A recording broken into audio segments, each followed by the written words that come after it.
এই সরকার কিন্তু নিরপেক্ষ না। অনেকেই সরকারের নিরপেক্ষতার ভান দেখায়। বৈষম্য বিরোধী ছাত্র আন্দোলনের ফসল তারা, শত শহীদের ফসল।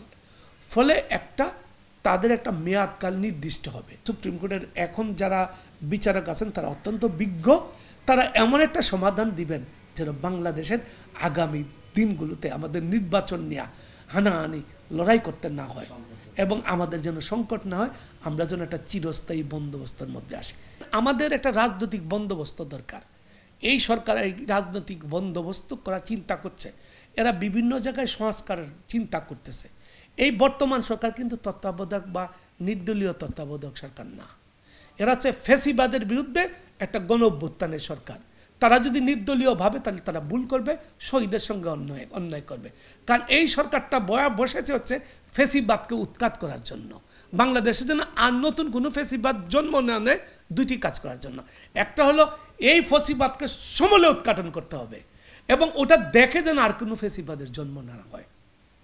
তাইলে এখন এই সরকার কিন্তু তত্ত্বাবধায়ক সরকার না, কিন্তু আমাদের একটা নির্বাচনকালীন স্থায়ী ব্যবস্থার মধ্যে যেতে হবে। এই ত্রয়োদশ সংশোধনী যদি রায় রিভিউ গৃহীত হয় তাহলে কিছু আইনগত এবং কিছু রাজনৈতিক প্রশাসনিক সরকারি ব্যবস্থাপনায় কিছু সংকট দেখা দেবে। তাহলে ত্রয়োদশ সংশোধনী বহাল হলে বলবে সংসদ বাতিলের 90 দিনের মধ্যে নির্বাচন, এবং এইটা বহাল হলে কি প্রক্রিয়ায় তত্ত্বাবধায়ক সরকার গঠিত হবে সেটা বলা আছে। সেটা লোকগুলো হবে নির্দলীয়। ফলে তাহলে বর্তমানে যে ফ্যাসিবাদ বিরোধী সরকার আছে তার একটা মেয়াদ লাগবে। তাহলে আমি এটা হয়তো প্রত্যাশা করবেন, আমি করব বা আইনজীবীরা এটা বলবেন যে বর্তমান যে ফ্যাসিবাদের বিরুদ্ধে একটা সরকার আছে, এই সরকার কিন্তু নিরপেক্ষ না। অনেকেই সরকারের নিরপেক্ষতার ভান দেখায়। এই ভান দেখানোটা হলো একটা বনিতা। এই নিরপেক্ষ ওনারা দেখাইতে পারবেন না, কারণ এটা বৈষম্য বিরোধী ছাত্র আন্দোলনের ফসল তারা, শত শহীদের ফসল। ফলে তাদের একটা মেয়াদকাল নির্দিষ্ট হবে। এই মেয়াদকালের মধ্যে তারা আমাদের জাতীয় প্রতিষ্ঠানগুলো যেগুলো ধ্বংস করে দিয়েছে, যেটা প্রধান উপদেষ্টা নিজে তার ভাষণে বলছেন, এগুলাকে সংস্কার করবেন। তারপরে তারা একটা নির্দলীয়, কারণ এটা নির্বাচনের জন্য একটা নির্দলীয় লাগবে। আমি যে ভোটটা দেব, আমার ভোটটা যেন পবিত্র আমানত হয়, আমি যেন সমস্ত রাজনৈতিক দল যেন নিরপেক্ষভাবে নির্বাচনে অংশ নিতে পারে। তাহলে একটা নির্দলীয় সরকারের কাছে তারা ক্ষমতা হস্তান্তর করে যাবেন। 50 বছরের ওয়ারেন্টি আর বাহারি ডিজাইনের মুস্তাফা ইউপিভিসি ডোর, কাটিয়ে দিন নিশ্চিন্তে 50 বছর। Mustafa uPVC door, excellence with durability. এই সরকার বসার আগে সুপ্রিম কোর্টে একটা রেফারেন্স পাঠিয়েছে কি হিসাবে, একটা অন্তর্বর্তীকালীন সরকার হিসাবে। আর ত্রয়োদশ সংশোধনী হইল যার মাধ্যমে নির্দলীয় তত্ত্বাবধায়ক সরকার।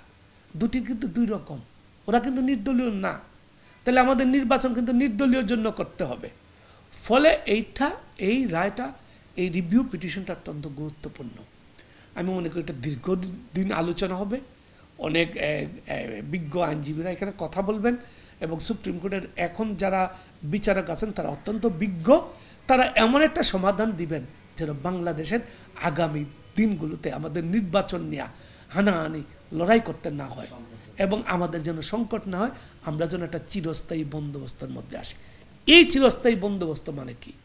আপনি যে সংস্কারটা করবেন তা যেন সকল রাজনৈতিক দলগুলোর ম্যান্ডেট থাকে। আপনি যদি একা একা একটা সংস্কার করেন তাহলে ওই রাজনৈতিক দল ক্ষমতা এসে কিন্তু বাতিল করে দিবে।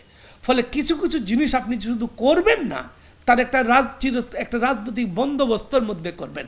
অনেকের, আমি দীর্ঘকাল ধরে রাজনৈতিক বন্দোবস্তর কথাটা বলছি, কিন্তু অনেকে সেটা বুঝে না যে রাজনৈতিক বন্দোবস্ত কি। আমি একটা সংস্কার করলাম একতরফাভাবে, এইটা কিন্তু টিকবে না। সেই জন্য রাজনৈতিক বন্দোবস্তটা লাগবে, মানে এটা জাতীয় ঐক্যমত লাগবে।